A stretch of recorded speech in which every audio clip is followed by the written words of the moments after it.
Hello everyone, so here I am one more night to tell you something about. हम लोग बहुत दिनों से बहुत सारी बातें कर रहे हैं और यही सिलसिला आगे बढ़ता जा रहा है। आप लोग सपोर्ट भी कर रहे हो, बट मेरे को सपोर्ट करने के साथ साथ आप लोग दिल्ली को सपोर्ट क्यों नहीं कर रहे हो? That I really don't understand. आज शाम में 87 हॉटस्पॉट, और भाई कितनी बड़ी दिल्ली है हमारी जो 87 हॉटस्पॉट्स की जरूरत पड़ रही है।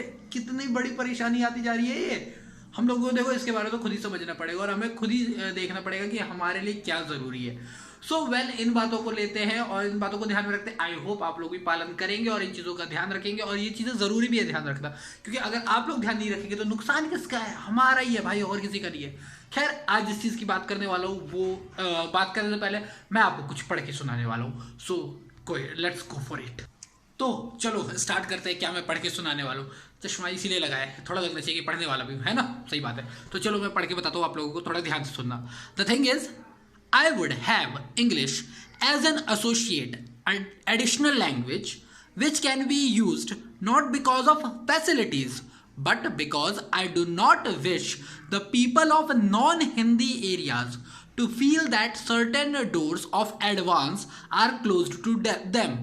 So I would have it as an alternative language as long as possible of India, as long as people of India require it. ये लाइन मेरी बोली हुई नहीं है, ये लाइन बोली हुई है पंडित जवाहरलाल नेहरू की, अपने चाचा जी की। उन्होंने ये लाइन बोली थी 27 जनवरी 1955 को। 27 जनवरी 1955 यानी कि रिपब्लिक डे के एक दिन के बाद इन यूनिवर्सिटी ऑफ पुणे के अंदर। ये पूरा नहीं है, एक छोटा सा पार्ट है उस चीज़ का। उसके अंदर उन्होंने ये चीज़ बोली हुई है कि इंग्लिश इंडिया में सिर्फ इसलिए ज़रूरी नहीं है क्योंकि ये बहुत चीज़ों के काम आती है, बट ये इसलिए भी ज़रूरी है कि हमारे इंडिया में ऐसे बहुत सारे एरियाज़ हैं जो कि नॉन हिंदी है, और उन नॉन हिंदी एरियाज़ को हम लोग किसी भी हालत में ऐसा ना रहे कि हम लोग उन्हें किसी भी फैसिलिटी से रोक रहे हैं। तो इस चीज़ को बचाने के लिए इंग्लिश को एक एडिशनल लैंग्वेज रखना बहुत ज़रूरी है, और इंग्लिश की नॉलेज ज़रूरी है, क्योंकि हमें पता है आज की डेट में अगर आप देखते हो तो English is a medium of instructions of government. It is a language of government also, यानी कि गवर्नमेंट के लिए भी ये एक इंस्ट्रक्शन की लैंग्वेज हो चुकी है। और काफ़ी लोगों का तो ये कहना है कि English is a language of science and technology and even for commerce, यानी कॉमर्स की और साइंस और टेक्नोलॉजी की तो लैंग्वेज ही इंग्लिश है, क्योंकि ये काफ़ी ज़्यादा ईजी है। तो मेरा बस यही बोलना है कि इंग्लिश को विरोध काफ़ी सारे लोग हैं, काफ़ी सारे बच्चे जो ये बोलते हैं इंग्लिश क्यों ज़रूरी है, इंग्लिश क्यों ज़रूरी है। इंग्लिश भाई ये मेरी बोली हुई बात नहीं है, ये बात जवाहरलाल नेहरू की बोली हुई है, और वो भी इस चीज़ को जानते थे कि हमें आगे ग्रोथ करना है, हमें इंटरनेशनल जाना है। इंडिया में एक सबसे बड़ी प्रॉब्लम जो लैंग्वेज को लेकर के है वो यही है। देखो हमें पता है कि बहुत सारे देश हैं जहाँ पर बहुत सारी भाषाएं होती है। इवन चाइना में बहुत सारी भाषाएं हैं, इटली में बहुत सारी भाषाएं हैं, जर्मनी में बहुत सारी भाषाएं हैं, इवन आपका रशिया में बहुत सारी भाषाएं, लगभग 30 भाषाएं हैं रशिया के अंदर। लेकिन स्टिल रशिया जो है उसकी एक अपनी लैंग्वेज है, नेशनल लैंग्वेज है। चाइना की भी मैंड्रिन है, इटली की इटालियन है, जापान की जापानीज है, जबकि जापान में भी बहुत सारी भाषाएं।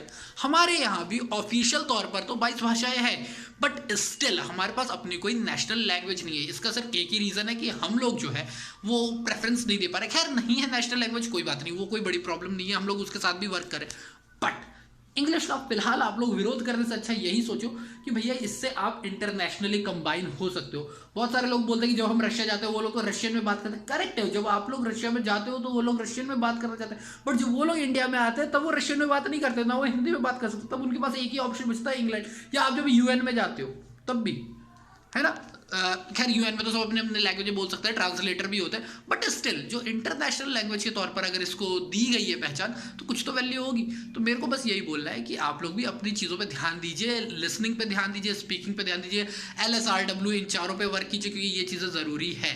मैथ्स में ये कितनी ज़रूरी है ये आप लोगों को ऐसे ही पता है। देखो मैथ्स और साइंस में मैथ्स और साइंस जो है वो लैंग्वेज से ज़्यादा जो होता है टेक्निकल चीज़ों के ऊपर डिपेंड करता है। मैथ्स के लिए तो बहुत ज़्यादा बोलते बच्चे कि सॉल्व करने के ऊपर होता है, लेकिन प्रॉब्लम तो तभी सॉल्व करोगे जब लैंग्वेज समझ में आएगी कि प्रॉब्लम बोल क्या रही है। तो इसलिए भी ये ज़रूरी है। इन शॉर्ट, आज जो ये मैं बोलना चाहता हूँ वो इतनी सी बात बोलना चाहता हूँ कि भाई मेरे जैसे मैं अकेला नहीं हूँ, बहुत सारे बड़े बड़े प्राचीनतम महान लोगों ने बोली हुई ये बात है, और फिलहाल आप लोगों के लिए भी अच्छा रहेगा। मैं हिंदी में ही बोल रहा हूँ अभी। I know that I should speak in English if I wanna tell you this, but नहीं, ठीक है, अभी फिलहाल मैं हिंदी में बात करता हूँ। अगर ज़रूरत पड़ेगी तो फिर इंग्लिश भी ले लेंगे, ऐसी कोई बहुत बड़ी बात तो है नहीं, है ना।